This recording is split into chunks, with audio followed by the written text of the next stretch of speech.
strawberry கண்ணே விண்வெளி பெண்ணே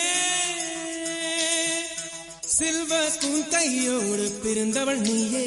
ஒரு ஃப்ரிட்ஜுக்குள் ஆப்பிள் போல் இருந்தவள் நீயே தங்க தட்டில் சோறு பென்ஸ் ஏசி காரு இருந்தும் நெஞ்சோடு சொல்லாத பாரம் என்ன தனிமை இனிமையாக எளிமை கொடுமையாக உனது கண்ணோடு சொல்லாத சோகம் என்ன பெண்ணழகையும் பேரழகையும் எப்படி மறைத்தால் உன் கற்பனைகளின் அற்புதங்களை எப்படி எடுத்தால் பிடிக்குமே வைத்தியம் பார்க்கவா வைத்தியம்